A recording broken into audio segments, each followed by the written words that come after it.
So it's been a while since my last video blog. Lots happened in the past month. I think it's time that I speak again. Since the last video I've made, both parties have had their respective conventions.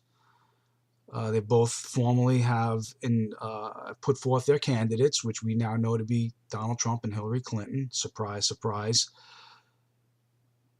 I tell you what, I watched the Republican National Convention. I tried to watch the Democrat National Convention. I considered it to be unwatchable from the perspective of being a conservative Republican.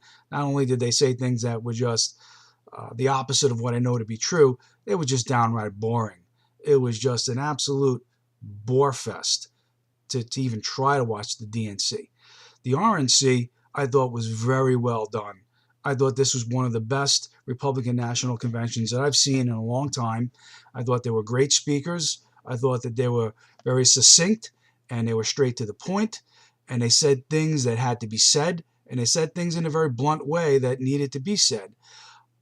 I think that their technique of having themes on each particular night, like America, Make America Great Again, Make America First Again, Make America Work Again, whatever those particular themes were, I think that they resonated very well, and they were really quite well done.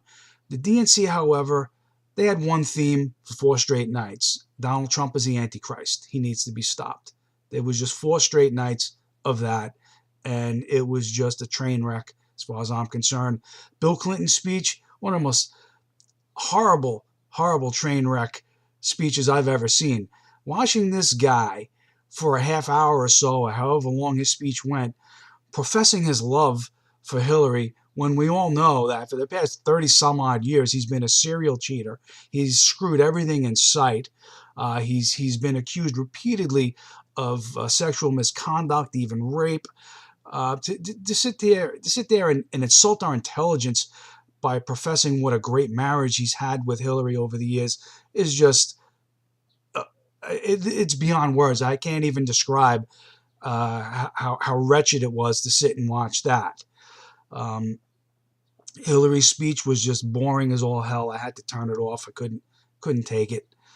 I want to speak a little bit about what went down between the dueling Gold Star families. And this really is getting out of hand, and it's beneath the dignity of the presidential electoral process to parade people out this way and use them in this fashion. And I hope that this goes away pretty quickly.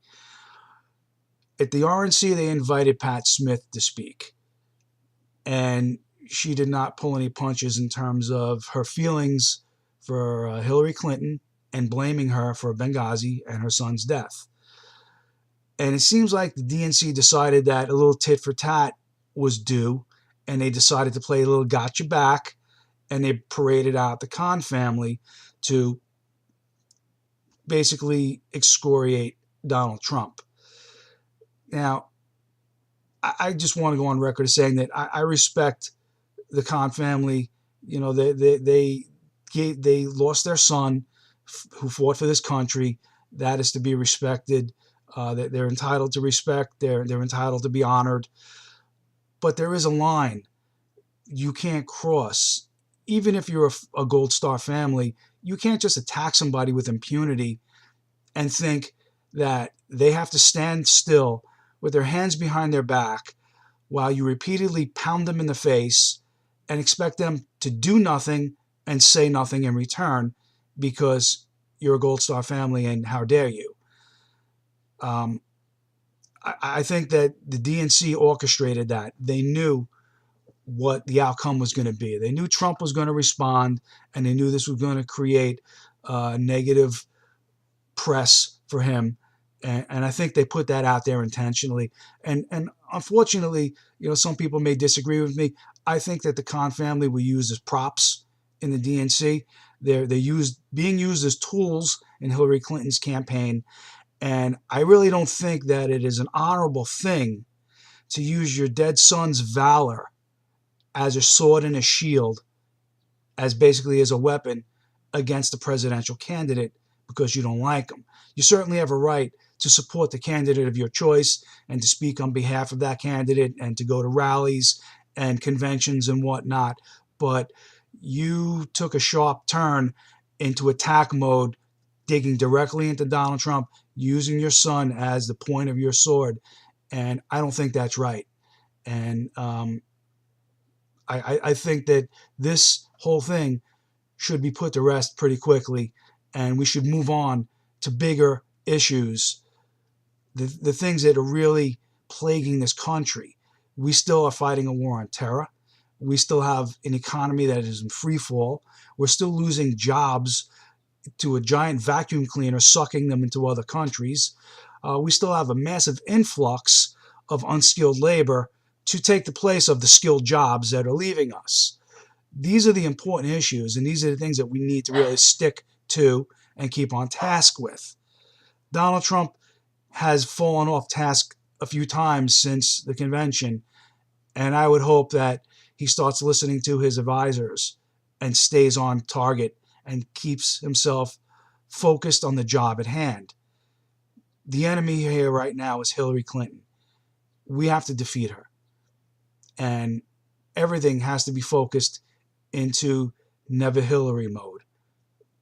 It is very important that this woman, who is essentially a criminal who has been given a free pass by the FBI, should never occupy the White House. Never again should the Clintons be allowed back in the White House. Controversy follows them like a black cloud, and we just don't need that again. We don't need that in the White House again. We don't need that kind of rampant political mafia type running the country again. Hillary Clinton is owned by Wall Street. Yes, she claims she's going to clean up Wall Street. How are you going to do that? You've taken hundreds of millions of dollars from them, and you're going to threaten them that you're going to investigate and jail people? Please, don't insult our intelligence. She's taken millions and millions of dollars from foreign powers, which right there disqualifies her, right off the bat, disqualifies her from being president of the United States. You should not be taking money from any foreign power for speaking fees or any other thing, money that's being funneled through your so-called charity, which is a great big Ponzi scheme, some big pyramid game that the money will never be fully accounted for. Taking money from Saudi Arabia, Kuwait, the United Arab Emirates, and who knows who else.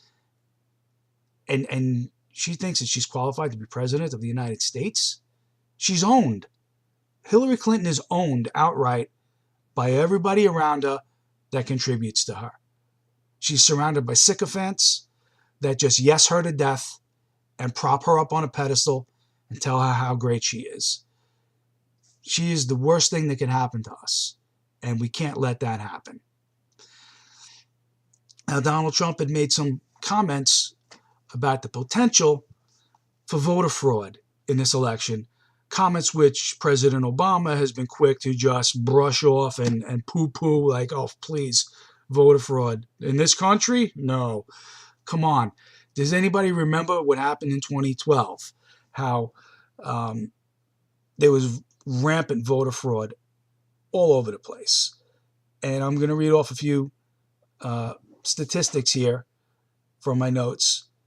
And you tell me if you want this to happen again in 2016, okay? In Philly, in 59 districts, 100% voted for Obama. 59 different districts in Philadelphia, 100% of the voters voted for Obama. Statistically and mathematically impossible, but they tell us it happened. In Wood County, Ohio, 106,258 people voted, but there were only 98,213 eligible voters. How do you account for that? And of course, 100% of them voted for Obama. Again, a statistical and mathematical impossibility. In Port St. Lucie, Florida, one polling station had 158% voter turnout. In Palm Beach County, Florida, There was 141% voter turnout. How is that mathematically possible? Voter fraud, that's how. I'd like to also mention that in every state that did not require a photo ID to vote, Obama won, and there was voter fraud. In every state that does require voter ID, Obama lost.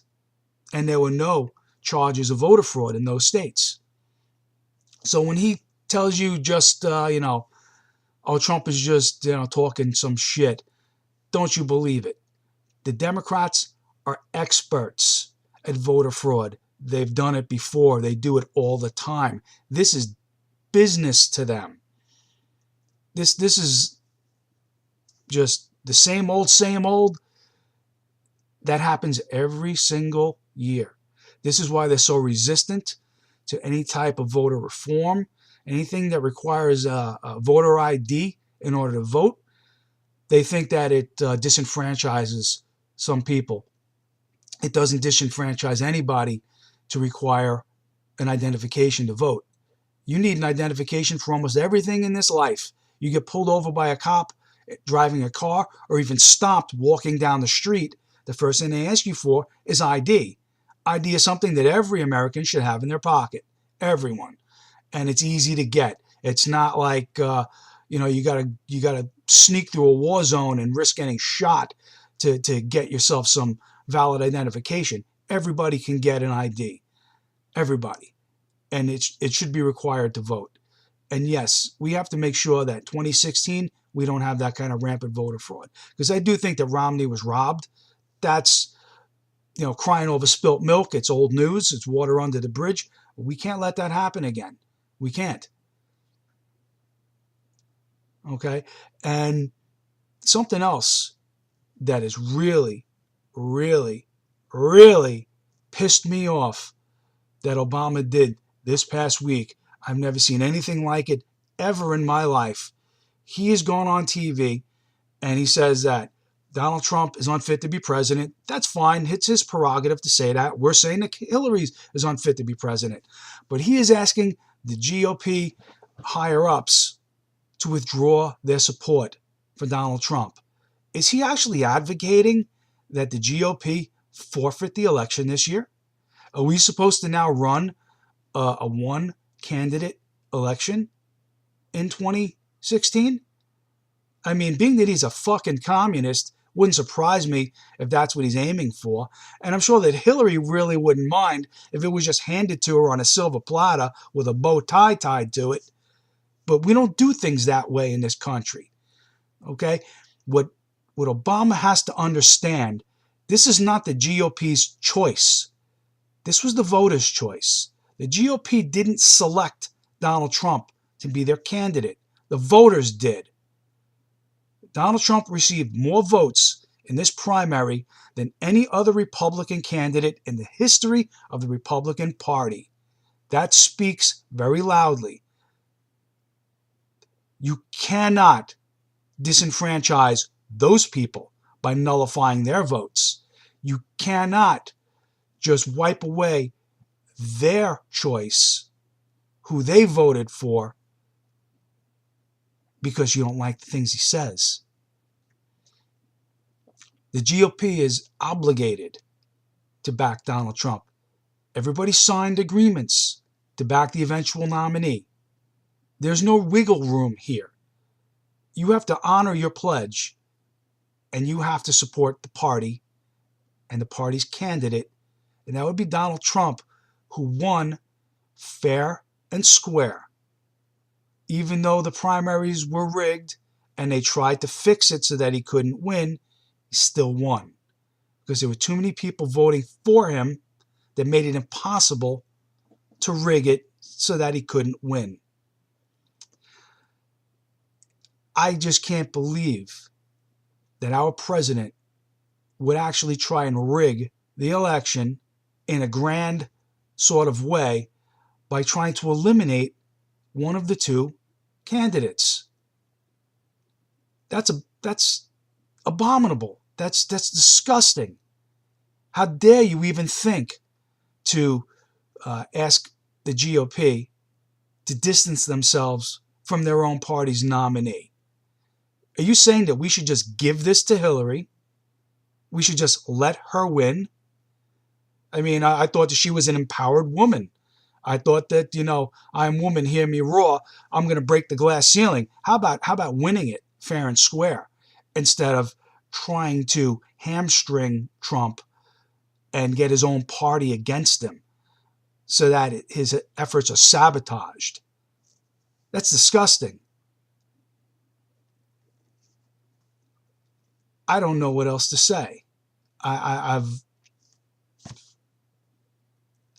pretty much emptied my thoughts to you today.